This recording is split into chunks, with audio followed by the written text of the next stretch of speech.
of head of the green teams for Francis Clark. So in terms of green teams, basically what that means is we have sort of small teams across each of the offices, which look at doing the small things, hopefully the things that are easy wins, recycling, waste policies, all those sorts of things within the offices. Then also look a bit more firm-wide and strategic in terms of what we can do at a bigger level in terms of printing, postage policies, commuting, all those sorts of things. So that's a bit about what I've been doing, but also there's also been quite a lot going on in Francis Clark over the last 18 months or so. So this is call it hot off the press, what I'm going to say, which is really, really good, and we're really excited to be able to share this with everyone. But basically, over the last 18 months or so, we've been more of a focus on sustainability and ESG. And within that period of time, earlier in this year, the firm, to Francis Clark, enlisted some external consultants called Greenheart, and basically they came in to review our current impact on the environment, what we're doing, and looking at the practices that we're currently following. And this was with a view to consider possible accreditation frameworks for us as a business. So following the outcome of that exercise, the firm's partners at their winter conference have recently agreed to progress towards a B Corp accreditation, which is, as saying it's really, really good. We're really excited to be able to do this. And the aim and ambition of that would be to submit an application to B Corp in autumn 2024. So, a reasonably short timescale, but one we're all really, really invested in, and one that we, feel like we can meet, and we're going to try as hard as we can to do it. So, very exciting project. All the firm's partners and staff are committed to it, and so, new year, new focus, and we'll be doing different things to get on our way on that journey in the new year. So, a few updates from me. Hopefully that's helpful for everyone as well. Thank you. Who's next? How about Zoe? Yeah, I'll go next. So Zoe Deadman, I run KCS Print and also Root Sustainable Labels, all sort of under one umbrella. We have been on a journey over the last sort of few years since I took over the reins in 2018 towards bolstering our kind of sustainability story. We always did have a framework in the background, which has been really helpful for me. But in terms of trying to formalise it, so the B Corp journey that Kieran's now imparting on, I've just been on for the last sort of 18 months. So we finally got our accreditation in August of this year. And I think what's interesting about it, because I sort of think B Corp's one of these things that's being thrown around more and more people are going on the journey. And if you're on it, you kind of understand what that means. But if you're not, it's just a terminology that you kind of come across. And it's really about why people go on it and why people use that framework, which for us worked because it gave us lots of pointers and ideas of areas that we could improve. And I think that's the key thing with all of this. It's not about sort of a flag in the sand of saying you're perfect. It's more about giving you a framework to work out where you sit currently and how you can then improve. So we managed to go through that process, and there's definitely lots and lots of areas for us to work on. I think we're strong in the environmental, but there's lots of other elements of B Corp which involves sort of staff and employee welfare, and lots of other areas as well, which we're still very much on that journey with. That's great, thanks. What about you, Nick? Yeah, we it's a little bit kind of interesting, really, hearing there as well. So there's two major parts which I'm involved into the organisation. So we've got AdLib, which in its kind of grassroots is a recruitment business that focuses very much around kind of science, technology, marketing, data, those kind of things. We certified B Corp in 2019, and we recertified 2022, but with the process it kind of went through early this year. So there's kind of lots in there around how we've kind of progressed through production of impact reports and what we've signed up to. I think one of the interesting things for us is that we're kind of a B2B service provider, so very different to a manufacturing organisation, which was very heavy when we kind of went into B Corp, and I think has increasingly come through the kind of the movement.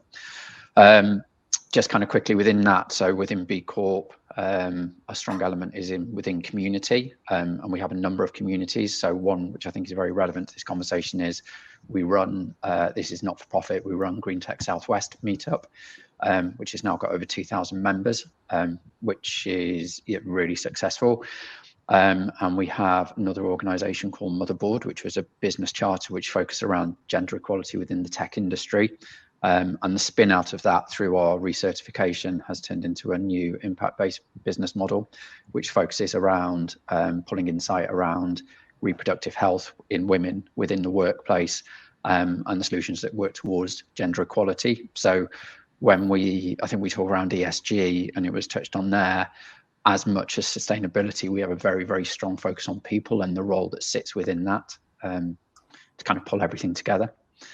That's us really. Okay, thank you. And Chris. Yeah, thanks, Ian. So Chris Phillips, University of Exeter. That's a very broad question. What does the university do around sustainability? So I suppose first I should sort of kick off by saying that the university is one of the largest employers in the Southwest. With that come a significant number of sort of challenges in terms of our own sort of sustainability journey.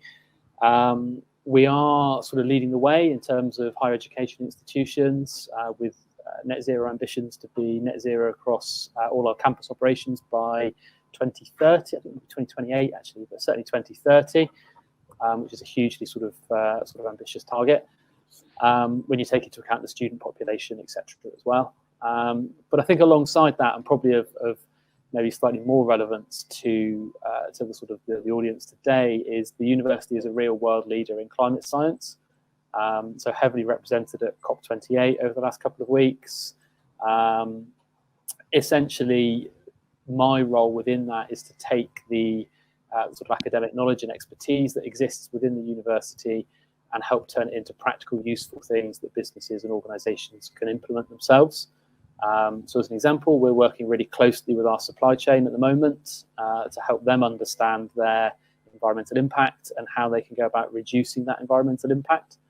So it's quite a broad sort of, our efforts around sustainability are quite broad, really, I would say. Okay, thanks. So I think one of the interesting things there is, three of us in particular talking about moving on to B Corp. Were there any other frameworks that were considered or out there that are good alternatives, or was it always B Corp for all of you? I'm happy to come in there, Ian. So for us, we do have other frameworks that we use as well, which actually I found really useful as a starting point before we got to B Corp. So aside from the sort of management standards, which are sort of ISO 9001, which I think is just good by having a documented system, which ultimately will then be updated to whatever the new processes are, potentially around B Corp as well. But also our ISO 14001, which really is sort of the base level, I suppose, of having an environmental policy and basic green rules and a framework to start from. Because I think what Nick, I'm sure you'd agree, a lot of with B Corp is it's not necessarily just what you're doing, but it's being able to prove it. So having written policies and written documentation is a fundamental part of being able to prove what you say you do is what you actually do. And I think that's often the bit that trips people up when they first go on this journey is, whilst you might answer the kind of initial question of, do we do this? Yes, we do. It's the proving it, and making sure that that's communicated well to the rest of the team as well. That's fundamental. So I think there are other platforms that can definitely get you a starting point down the sustainability pathway. I think just touching on that as well. Again, I mentioned it within the introduction around, in our instance, being a service provider. So when you look at our supply chain, it is primarily technology, coffee, and advertising. There's not a huge amount more. Whereas if you move into, for example, FMCG, manufacturing, production, or a production-heavy environment. I mean, as an example, like if you take it to an extreme, like a pocket herbs, for example, you know, where you've got a global supply chain and you have workers' rights and emissions, and it's a very, very complex measurement. And I think that so when you bring it back into B Corp, as you know, an element there that Zoe touched on, B Corp is designed to accommodate many, many businesses, and it's a scoring system that work in lots of different ways. So for service providers like ourselves, your framework is geared, I would describe it as building a very strong business governance across everything. Whereas I think some of the, like ISO, for example, that Zoe said, I think go in very sector specific. So I think it's worth hunting out where your business is aligned to a framework to operate against. Yeah. So almost going back a bit further, why is a focus on the sustainability so important for all our businesses, and you know, and to whom within the business environment? I could kick that off if you like, Ian. So I think there's a number of reasons. So firstly, the obvious one is I was going to say the climate crisis, but it's bigger than that. It's broader than that in terms of biodiversity and the environment generally. If you look at everything that's come out of sort of COP28, you know, we're in a situation where essentially there's a real risk that in the not too distant future, elements of the planet will become uninhabitable. So there's a really fundamental environmental reason for focusing on this sort of area. But I'd also say I think there's actually some real commercial reasons for doing it as well. So if you're part of a supply chain or you're kind of tendering or anything like that at all, the chances are you are going to be increasingly asked to explain your environmental impact, to demonstrate your environmental impact, and the steps you're taking to reduce it. Another classic example, so I work with a lot of businesses around this sort of area, and another classic example we see a lot of is things like talent attraction and talent retention. So, you know, business owners are telling us that actually to attract the talented people that they want in order to be able to grow, they need to be able to demonstrate that they are taking steps to, you know, to reduce that impact and to be, you know, essentially better businesses for the planet. And I think also there's a big shift that's beginning to happen and is kind of gathering pace around sort of consumers and consumer trends. Increasingly, we're seeing consumers actually be a little bit more savvy, a little bit more aware around what they're purchasing and making purchasing decisions with sort of green, if you like, in mind.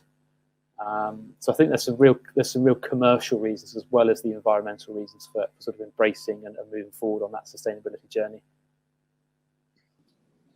Oh, thank you.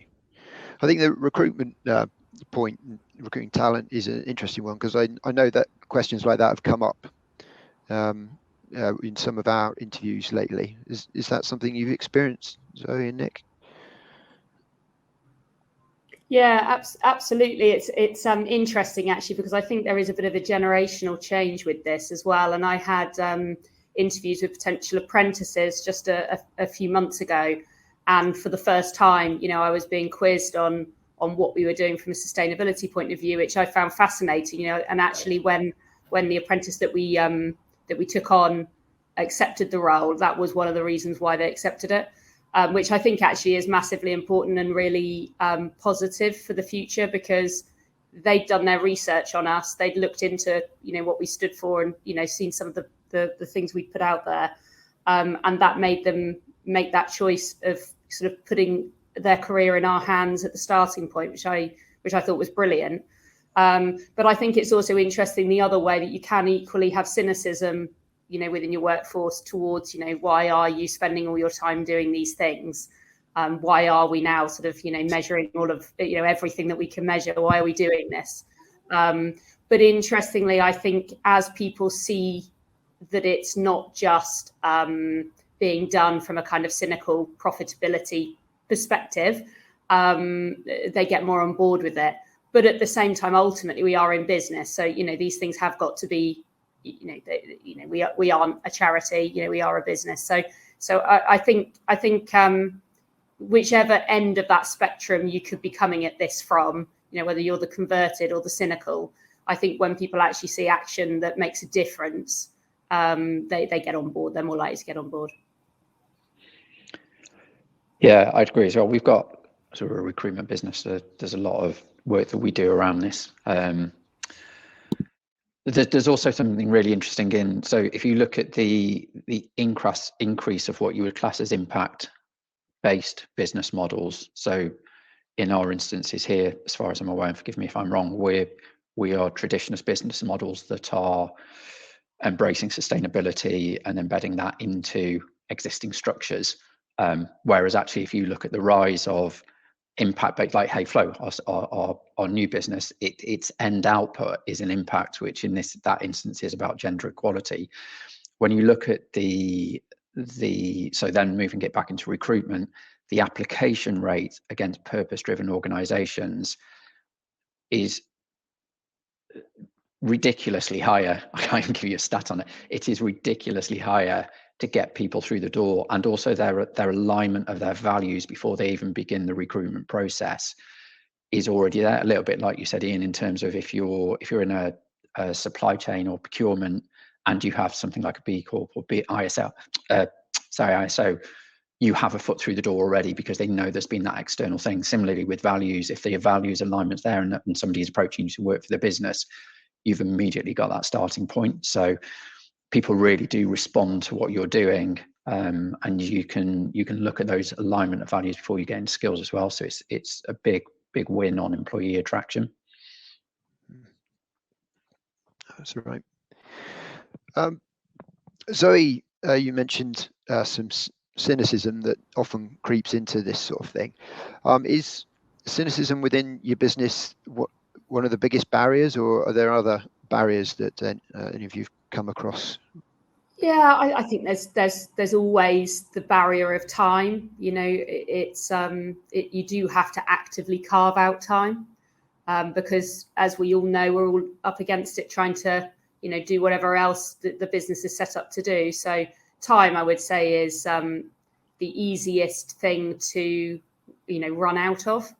But yes, I think like with all things, when you're implementing anything that's seemingly new, you'll always have certain members of the team who are more on board from the beginning and others that need to be convinced. And that's definitely something that we've seen. And there's probably still members of the team who are yet to be convinced.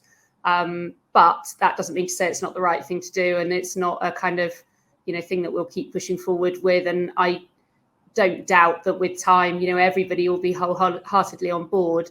But I think what's interesting where you're explaining about what Francis Clark are doing in terms of the green teams is that sort of scaling it down to maybe the small wins within, you know, smaller teams.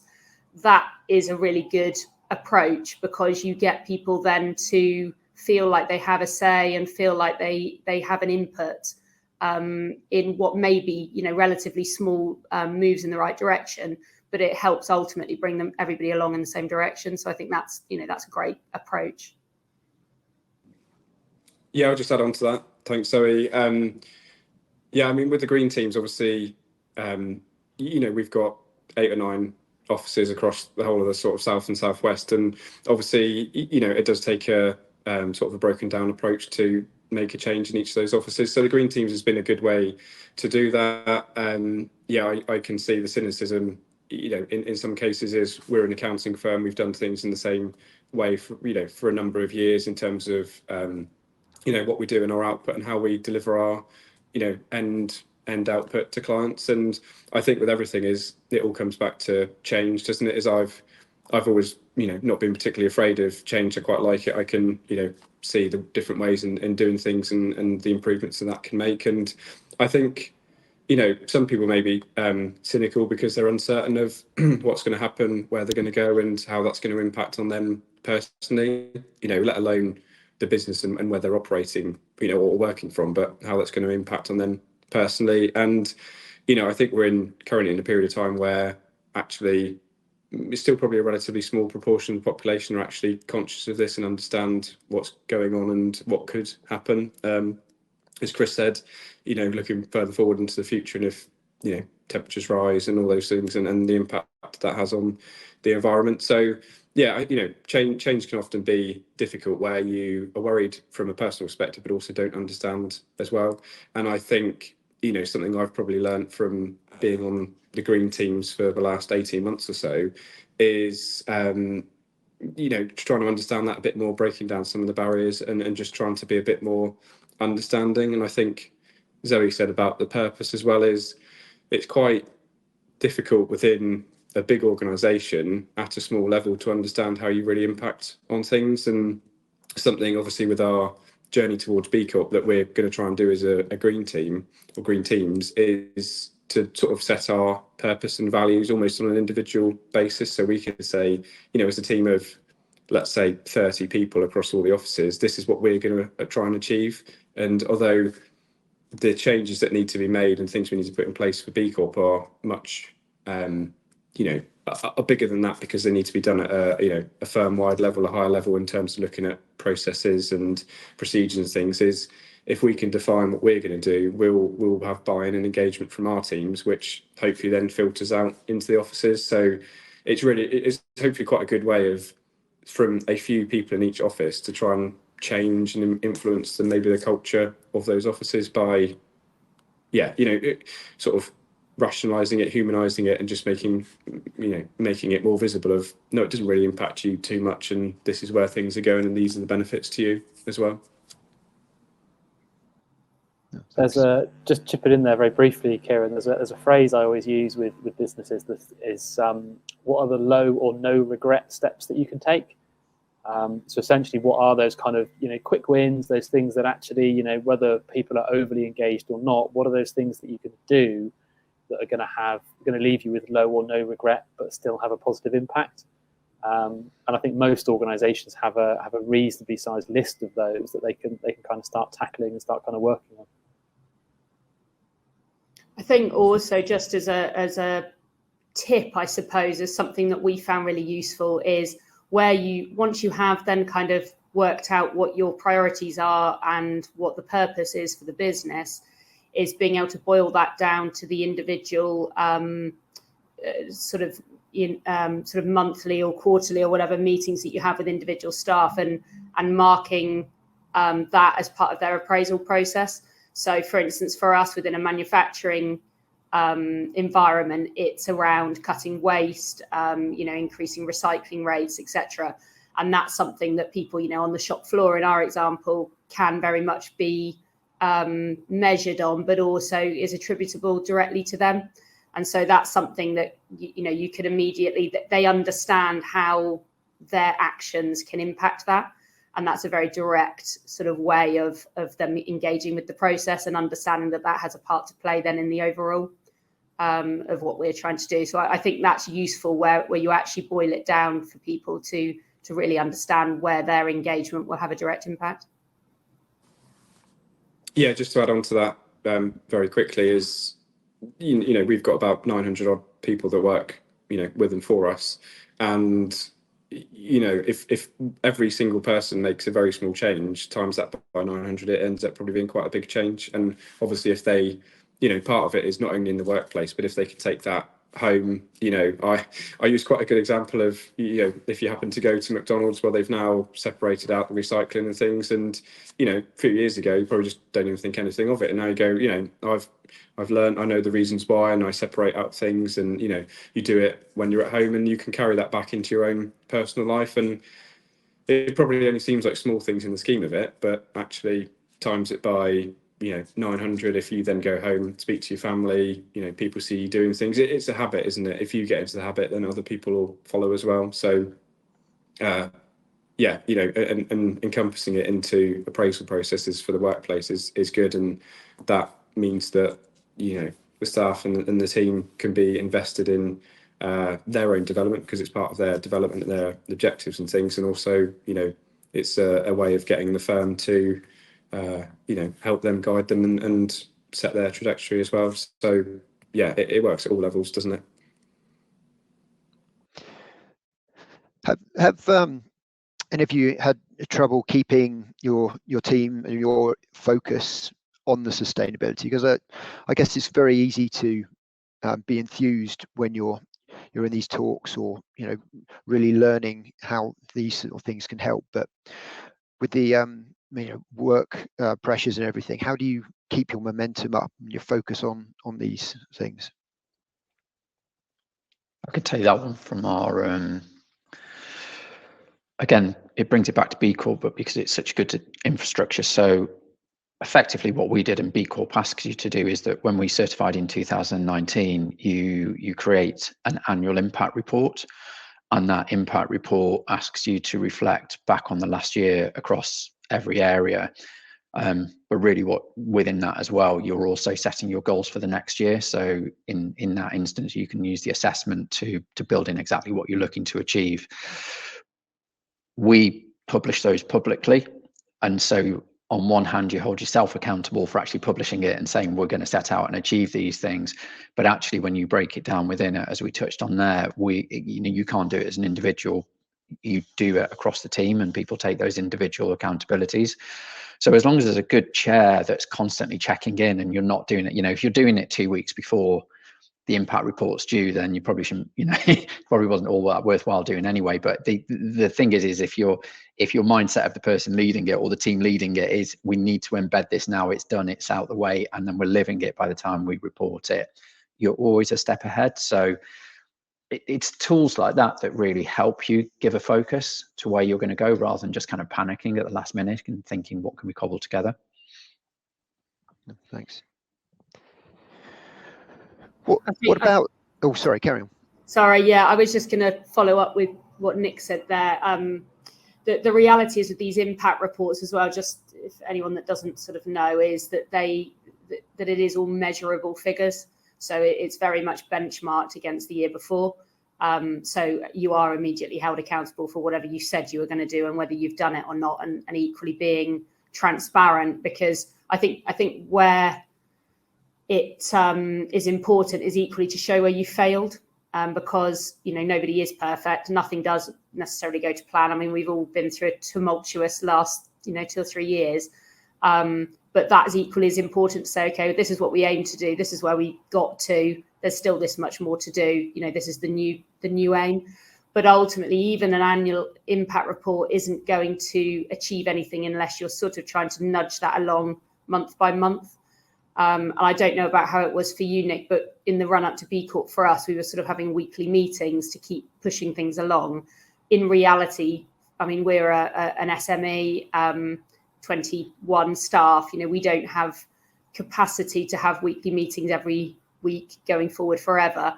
But then it's a case of, for us, having monthly catch-ups and making sure that we're still actively making the change.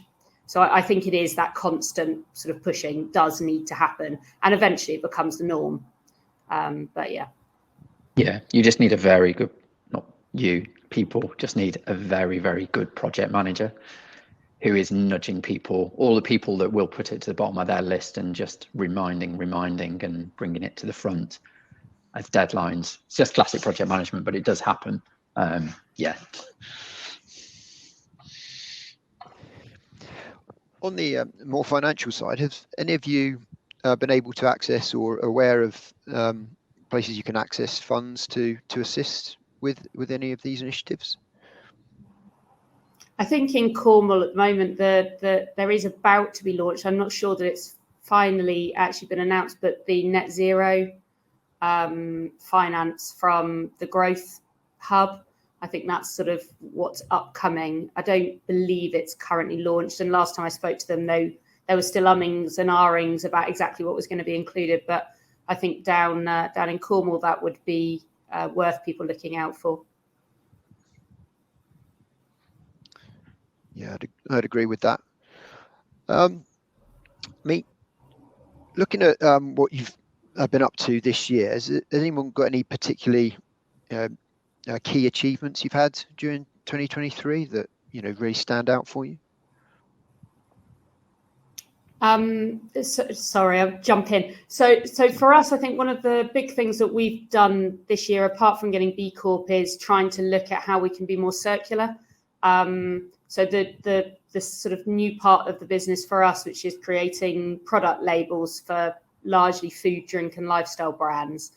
there is a material that's left after the label's used, which is the sort of normally glassine paper, which traditionally is unrecyclable and traditionally goes to landfill. And the bit that I've been most pleased to be able to do this year is to start collecting that back from customers again and recycling it. So we now collect it, and it gets bulk collected and then goes off to be recycled back into itself in a circular fashion, which is really exciting and a kind of step, a huge step for the industry, because that's not traditionally what's ever happened before.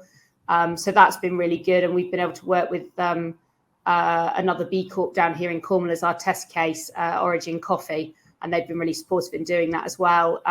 And it's just great to be able to prove it and then be able to go out to other customers and say, look, here's this sort of yellow shiny paper that you just stick in the bin that you've never really thought about. Actually, that's 30% of the material that goes into making a label on your product. We can do something new with that and stop it going to waste, which is great for their carbon data figures, but also is ultimately doing the right thing and marks us out, I suppose, as a point of difference. So it's a kind of win-win-win. So that's been really good, and a project that I've really enjoyed being involved in. I'd say for us, it's quite a big one, and it does come back really though on the that fuller picture of ESG for us is, I feel like it's almost like we've got a B Corp sales team here, which is, I don't think, fully intentional.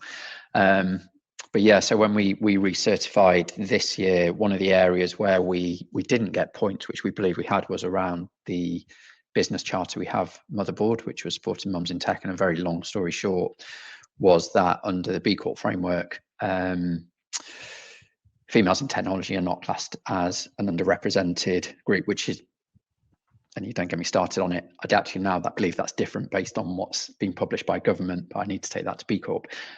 So off the back of that, we actually started this new business, as I say, HeyFlow, off the back of what we were trying to achieve. Motherboard still exists, but what we were trying to achieve, because and it comes back to the profit and the money question, is one of the B Corp's point of difference is that you have to be a for-profit business. The interesting thing with that is what you do with that profit, which logically is, if you're driven by the right shareholders, the more profit you make, the more you will reinvest or charitable giving or whatever that might be. So it is a circular way of which that happens. But yeah, the outcome of HeyFlow is ultimately, I say, it's an insight tool for working with businesses in terms of understanding female reproductive health.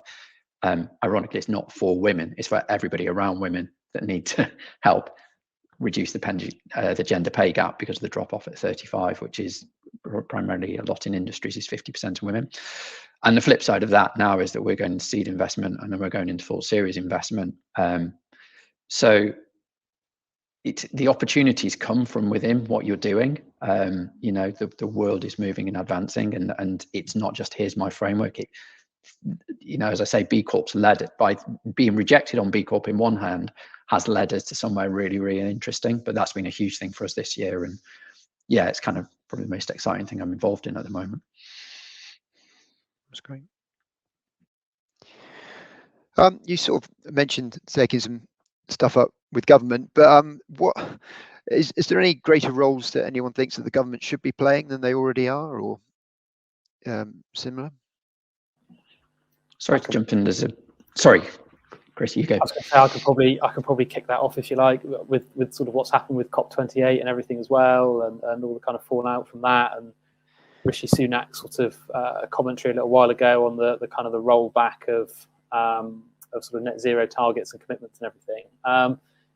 The science is clear. The science is really fundamentally clear, and that is we're in a race against time to save the planet. Essentially, what we need are significant changes from policymakers to enable that to happen.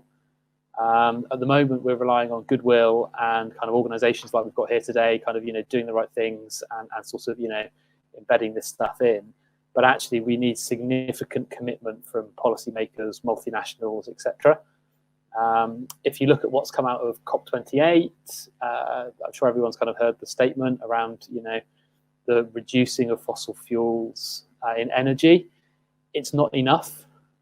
Essentially, it's not a big enough commitment to see the changes that we need to. And just to put that into some sort of context, and we might touch on this a little bit later on, but I think hopefully everyone's aware we're trying to limit global warming to 1.5 degrees. Above 1.5 degrees, there's real questions around how habitable elements of the planet remain for humanity. So that's a pretty big deal. Currently, if you take into account all of the commitments by governments worldwide in terms of what they will do to reduce their emissions and achieve net zero, we're coming in at somewhere between 2.7 and 2.9 degrees. That might not seem like a lot, but that actually, the likely tipping points that will kind of incur are things like the Arctic and the Antarctic ice sheets completely collapsing. We'll see coral reefs die off. We'll see things like the Amazon rainforest die. You know, this is pretty significant stuff that we're talking about. So I think not just from a UK perspective, we need to see much more robust action and commitment from governments globally.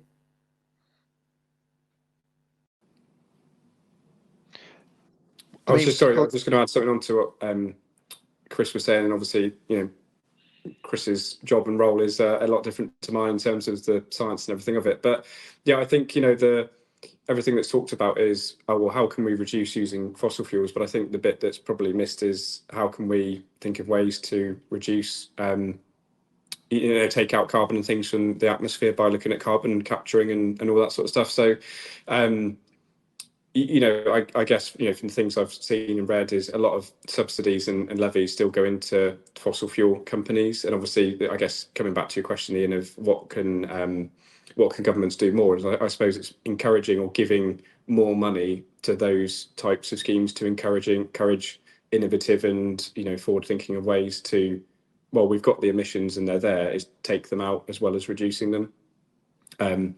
Because, yeah, you know, the emissions that we're emitting, well, you know, even if something changed tomorrow and then the whole world became net zero, there's still going to be an impact of that over the next 10, 15, 20, 50 years because of what we've done in the past. So yeah, it's almost, yes, we need to reduce, but also look at, yeah, as I say, innovative ways of, you know, looking on the other side and tackling that as well as reducing. So yeah, for me, that would be the biggest thing. And I guess for all of these sorts of things that's a huge amount of money, but you know, the loss of money and the cost, as Chris said, in the long run is going to be massive. If you know, the ice caps and things melt, well, a lot of people are going to be flooded. They're going to have to find new places to live.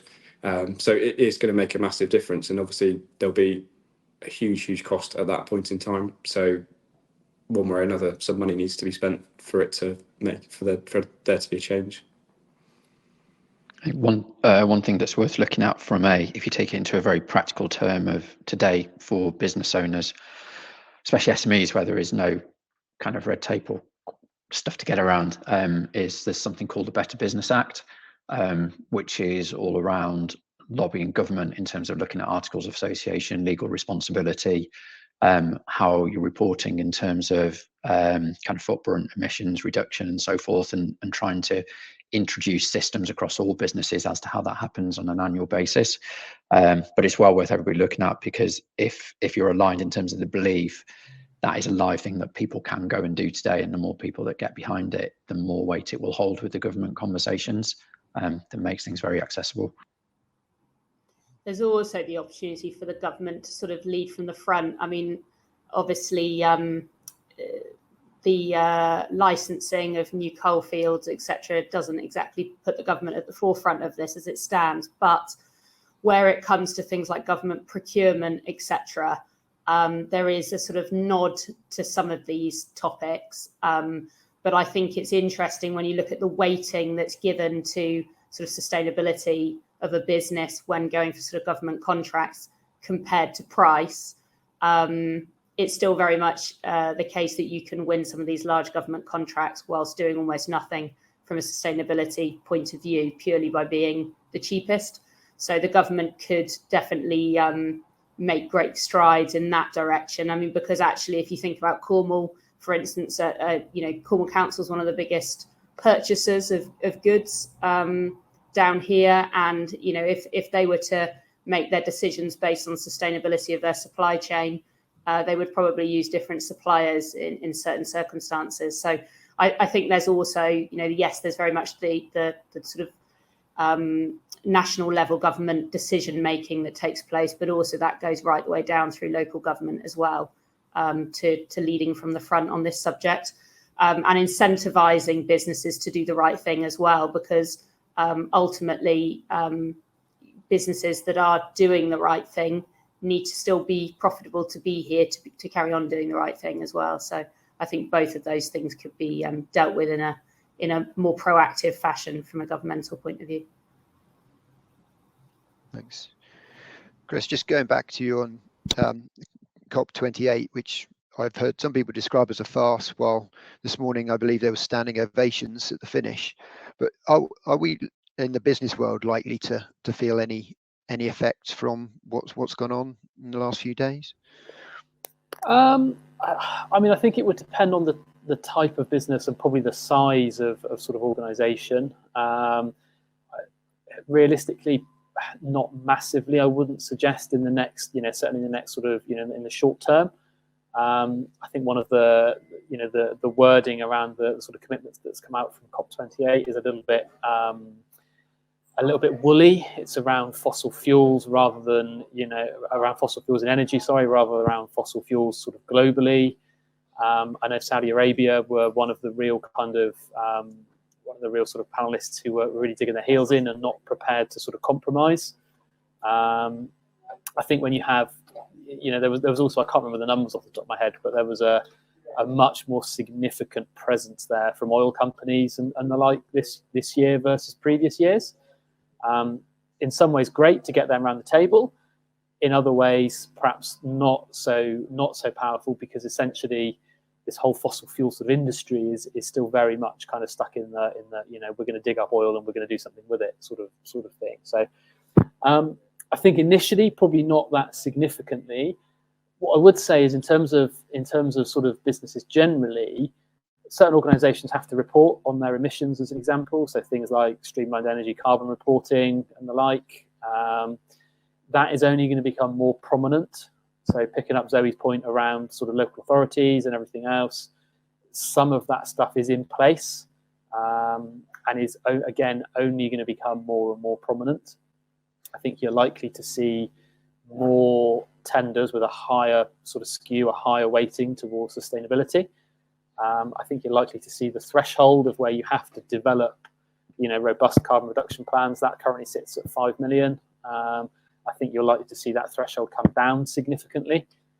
And I think particularly if you look into trade outside of the UK, there's some EU legislation that is going to be likely to kind of come in to sort of have a bigger kind of, a bigger effect on businesses as well. So I think in summary, probably COP28 isn't going to have a massive impact on sort of businesses and organisations, but I think locally and sort of, across Europe particularly, we're likely to see, over the next few years, we're likely to see more and more legislation come in around this area.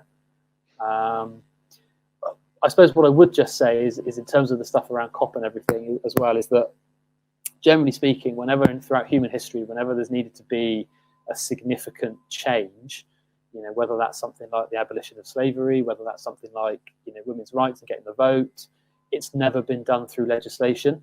It's been done through the power of people and organisations moving as one.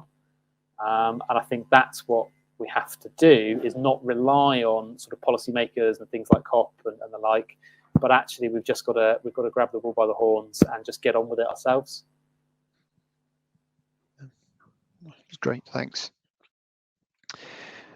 I suppose what would be helpful for some people listening would just be getting some top tips from you all on how you would go about starting on the similar journeys to what you've been on, getting stakeholder engagement, and just making the plunge, really. I don't know if anybody's can kick off on that. Yeah, happy to kick off on that. I think the first thing is that you need to measure where you're at now, having that sort of line in the sand, knowing where you currently stand, and therefore being able to chart your progress is fundamental. You can't do anything about what you don't know, and actually what you may well find on that journey is that what you thought was the sort of worst element or biggest opportunity for progress might not actually be the number one thing. So until you actually look at it all, you don't know. So I would say that really everybody needs to start with their scope 1 and 2 carbon emissions, because they're the easiest to do. Even though actually your scope 3 will be the biggest element probably of your impact, but starting with your scope 1 and 2, which is what is within your own gift, would definitely be a good starting point, and also just gives you a bit better literacy about this whole subject, which I think also is often one of the challenges, is really getting your head around what we're talking about and what you can do about it. So that would be my starting point for anyone. Just to chip in there, sorry, very quickly. You go, Chris. No, you go, Chris. There are some initiatives available as well that can help support organisations do that. So as an example, the university is running a project in Cornwall that supports businesses and organisations to do exactly as sort of Zoe was saying, they kind of measure, come up with robust sort of tailored reduction plans. There's opportunities currently, so the university has just submitted an application to the Devon County Council Business Support Framework, which is Devon, Somerset, bits of Dorset. So there's an opportunity that might be, we'll find out about that in the new year, that might be kind of something that's sort of available as well. So there is potential support out there to help organisations do this type of stuff as well. I think that's it. I think in reality as well, there is a lot of people, because we're all converted, there are a lot of people that are like, even the mention of scope 1, scope 2 is like, I just can't even begin to get my head, it's too scientific, I can't get my head around it, what do I do? And that there are, even just speaking to someone like an ecology, or they'll help you, they're there to help you and kind of go, they understand that a lot of people need to come in at the most basic level to understand it, to kind of really humanize what the situation is. There's another organization which is really interesting, you might know them actually in the accounting world, called Spherics, that were in Bristol, which is effectively they got bought by Sage last year, and they plug into accountancy software, which actually then takes all the work away as to how it actually reports back on your emissions and what you're doing. So it takes all of the science out of it and prior to your solution. So the services are coming through that are there, but it is really just getting someone over that line of saying, you don't need to understand it intrinsically, people will help you, but the important thing is that you start it. I think just coming onto that as well, Nick, I mean, those bits of software quite often use averages, which, okay, isn't perfect, but it is that starting point. And I think that's it, of not letting perfection be the, whatever the phrase is, don't let perfection get in the way of progress or whatever it is, I don't know. But no, it's just that starting. And actually, I think also talking about stakeholder engagement is thinking about who your stakeholders are. And actually, that was probably one of the most debated things that we had when we went on the B Corp journey, is who are our stakeholders? Who does that actually mean? Because obviously some of them are the most obvious, your employees or your customers, etc. But who else does you doing the right thing matter to? Or who else, will be your advocates, or who else will help engage with you to help you on that journey? And actually, I think all of us probably have networks out there which we may or may not have tapped into, which will help us to do better, because there is so many people, as we can see by the number of people on this session today, that are fully engaged and know that we all need to make a change and want us all to help go in the right direction. So thanks, Zoe. I was just going to add to that, probably before we wrap up, is I think one of the most important things is it's never too late to start, and if you want to start, is find a small group of people who are particularly interested in it. Even in the smallest of businesses, I would imagine there will be at least one person who's interested. Try and get them on board, explain the a bit like we talked about earlier, explain the merits to them personally, some of the growth and opportunities that they'll have, but also the benefits that brings to their company. Obviously, if you get find passionate individuals who are really keen to help, then that sort of naturally spreads out as well, doesn't it? So yeah, I think my main message is small is never too it's never too small, and it's never too late to start. So obviously Nick and Zoe are further forward in their journey than we are, but yeah, one of the main things that I've noticed over the last year or 18 months is find the right people, get a bit of traction, and keep pushing for things that you want to change. If you keep saying about it, explain the benefits, then something can and will happen with it. So yeah, hopefully if we did one at the end of next year, I'll be able to talk a bit more alongside Nick and Zoe in terms of their experiences and things. But yeah, for me, it's find the right people and sort of push them and let them push you as well, I think. Well, speaking of next year, as we're very nearly at Christmas and at the end of 2023, what ambitions and aims have we got for 2024? What does it hold for us on the sustainability front? I can kick off for that one if you like. So there's in terms of the university, firstly, there's a number of significant sort of plans that we've got. As an example of something that we've done relatively recently, we've gone out to the staff and student population, particularly around sort of food services and the cafes and the like on our various sort of sites, with essentially a view to reducing the environmental impact of them. So our kind of strategy for that moving forward is to have a much lower sort of meat heavy menu, so reducing the kind of the meat offering that's available across campuses. The view from staff and students was very much that we shouldn't take away people's individual choice, but at the same time we should make it easier for people to make better, more sustainable choices within that. So that's something that we're kind of looking at, and we'll be sort of embedding over the next 12 months or so. And I think broader than that, then our kind of main sort of piece of work then is, Zoe touched on scope 3, is to continue our work with our supply chain in some significant detail. So support our supply chain to reduce their emissions and become, more environmentally savvy, I guess, would be probably the simple way to phrase it.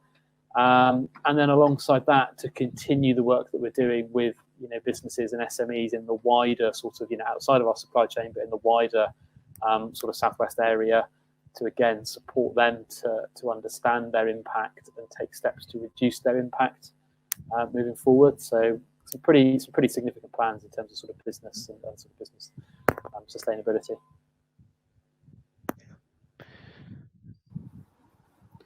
So for us, we've got a few items we're trying to cover off. One, we're looking at adding a large solar array, an additional one to our factory. We currently produce about 15% of our own electric. We're looking to get that to about 35% if we can. At that point, I've run out of space, unfortunately.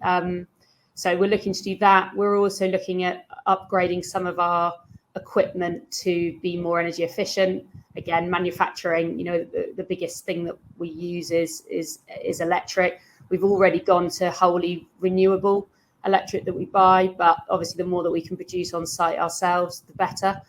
And then we've started trying to gather data for our scope 3, and I went into it with low levels of hope in terms of engagement, but actually I've been really pleasantly surprised with how many people have responded within our supply chain, our sort of top 80% in terms of spend.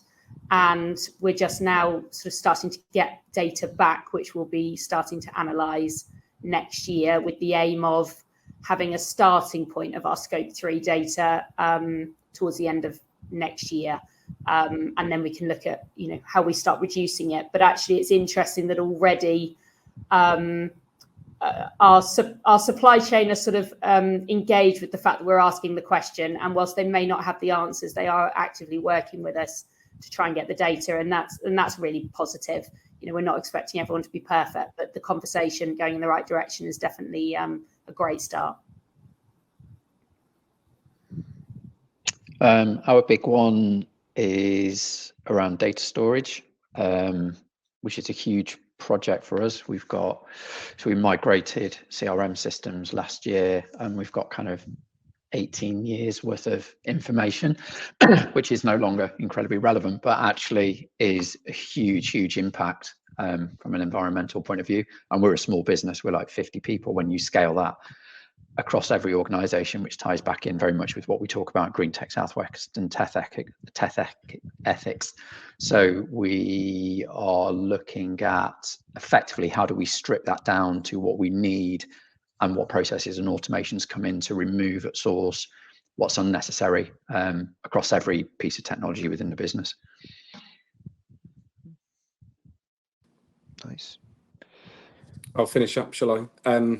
I think I already set out our 2024 ambitions right back at the start of the call, so I was quite well ahead of everyone else. So no, I think yeah, that's going to be the main focus and working towards that. But yeah, just trying to keep the momentum going.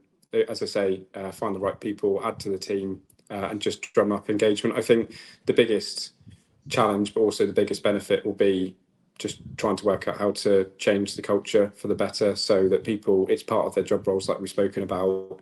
You know, they come into work and are aware of their impact and the things that they can do to change that for them personally and also the firm as a whole. So yeah, plenty for us to go on in 2024, but I think for me, those are the biggest things, really. Great. Well, I think that's probably a nice place to wrap up. Thank you all for your thoughts, and I'm sure it's been useful for everybody listening and who are going to go on similar journeys. And I would hope they're all giving you a standing ovation as well now, just like COP28. So thank you all, and goodbye. Thanks. Cheers. Thank you.